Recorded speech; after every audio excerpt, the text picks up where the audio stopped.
Hello my paper peeps. Today I want to share with you how to create a junk journal from scratch and the formula that I use so that I can create projects that are cohesive, projects that I want to craft in and journal in on a daily basis. Today I'm going to break it down in such a way that if you're a beginner, you won't be overwhelmed, and that these techniques and this process will help you and encourage you to want to create at home.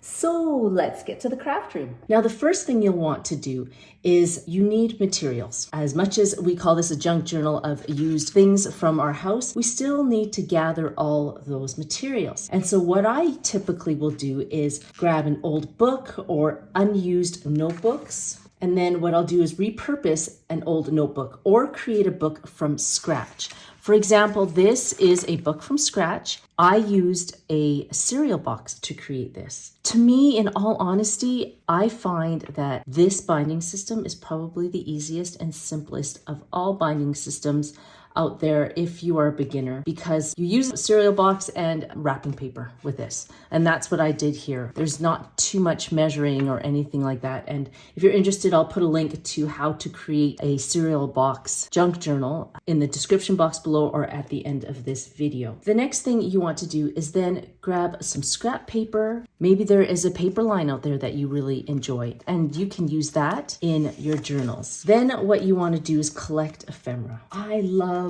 collecting ticket stubs, old letters, postcards, or any other scraps of paper. For example, here are old envelopes. I actually have paper bags that I wasn't using. I've gone as far as to use Amazon boxes for my mixed media in my journals. And then I went as far as to use notebook paper that I wasn't using. I liked it because the colors meld well with the motif that I have here. Here's an example of a notebook that I wasn't using, or note paper. Then you grab all your art supplies. You need markers. If you're interested in doing mixed media, like I did here, then you'll want to collect things like pigment inks, distress inks, VersaFine inks for fine detailing, distress spritzes, things like washi tape and stamps to decorate your pages are all great to have lying around so that you can add some emphasis and interest to your pages. The next thing you need are adhesives, glue sticks, double-sided tape, or any other adhesives to attach your items. I really like to use Mod Podge for pretty much majority of my crafting, especially in a junk journal like this. It's multi-purpose. You can use it to bind wrapping paper to the book, and you can use it for embellishments and ephemera to any of your other pages. Make sure you have a really good pair of scissors, trimmers like this, or even punches to punch little tabs into your envelopes here. There are a few steps to creating your junk journal. The first step is to choose a base. So like we said, decide on what you want to use, whether it's an existing notebook, making your own, or now if you're making your own, make sure you assemble the pages and bind them with thread, rings, or a simple staple. In this example, I bound this book with thread. Now the next thing you want to do is gather materials, and this is the fun part. I chose the Pumpkin Patch Chronicles, which is my own paper line, and I'm going to use this as my base. In this case, I printed out maybe 8 pages per signature. If you're not familiar with the signature is a notebook. And I created 3 separate notebooks with that paper line.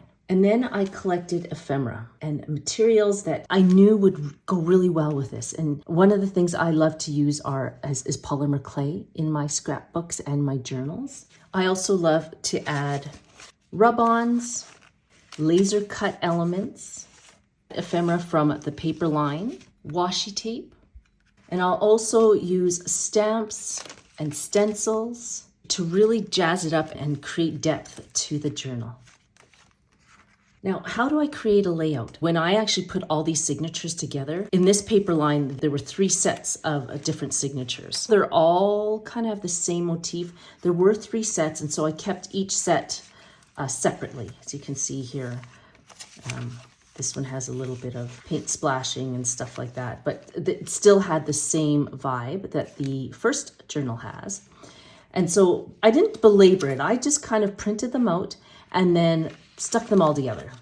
You know, there was no real rhyme or reason to me layering them at certain points or layering them in specific order. And then what I did was I took those elements that I wanted to repurpose. And I said, you know what, I'm going to stick them in throughout the book. But I tried to keep it simple, whereas I took the paper that I was no longer using, note paper, and I just kind of weaved it in there. And then I took envelopes that had the same color, and I placed envelopes, you know, in between. And then because this has this corrugated, as you can see, this is upside down, but I wasn't going to waste. This is upside down, but not a big deal. I had some cardboard within the paper line, that cardboard look. And I thought, you know what, that's what I'm going to put in there. So I decided to grab some Amazon boxes that I had, and I weaved those pieces in, which honestly I find are great for mixed media. It already gives you a base and it's thick, so you can paint and use whatever you want on here without that fear of it bleeding through. And then what else did I use? So yeah, see more envelopes. Oh, paper bags. And I again weave those paper bags in between. Now, one of the things I do is I like to sketch out my layouts, because this is one of those books where once it's bound, it's bound. So if you make a mistake, oh my goodness, well, unless you want to tear out a page, which is probably not what you want to do, I will typically do certain layouts outside the book. So this is me putting together different layouts outside of the book on scrap paper,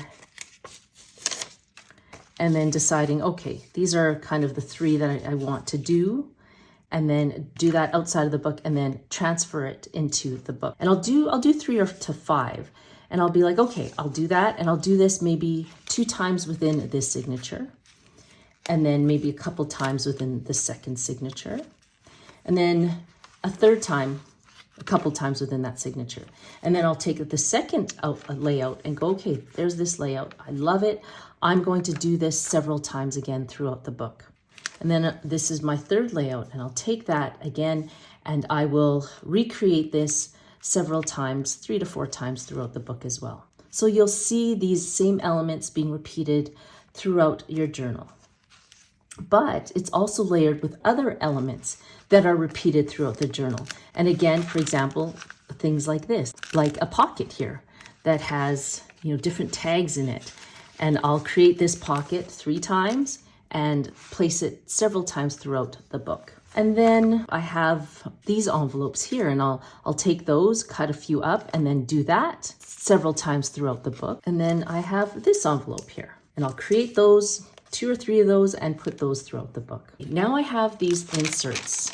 What am I gonna do with those?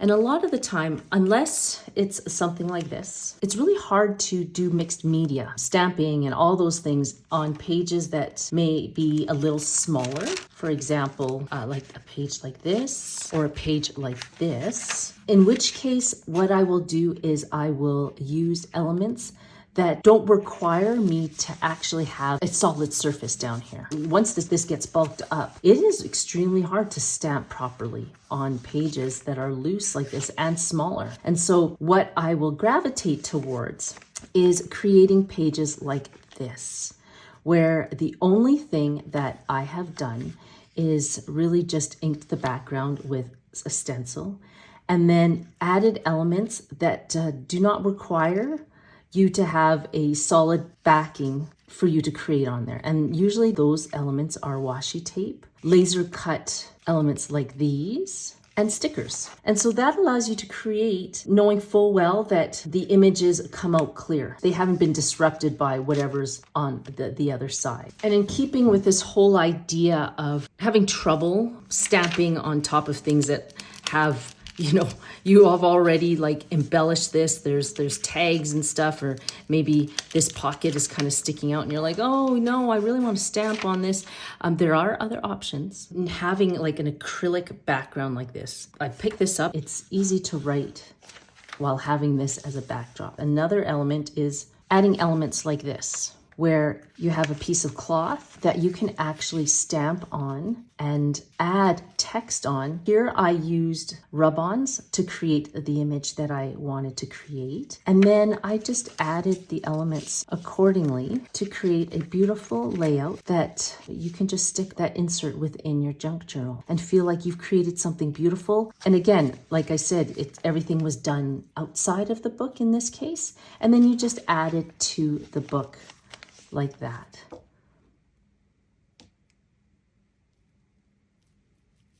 In addition to decorating pages, again, I love adding pages like this where it's cardboard, it's sturdy.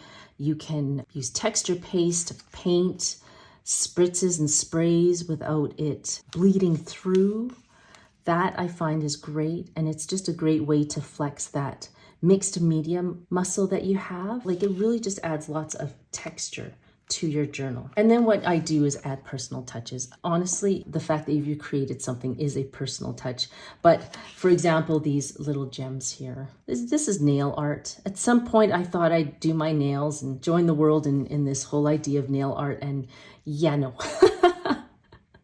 I'm not a nail art person. I play the piano and I do this. And when I talk about personal touches, it's journaling, using personal quotes, thoughts that reflect your current mood or your experiences. This is a space to express your creativity, or even to kind of showcase some of the events that are occurring during that time. I think in general, junk journaling, scrapbook journaling is really your personal expression. There are no rules. I'm just a little type A. I like things kind of organized, and I like to try new things. And so I do mindfully keep in mind all the things that I want to try, whether it's a new ink or a new ephemera or a new stamp. I do plan, but that's just me. In general, I would say be spontaneous.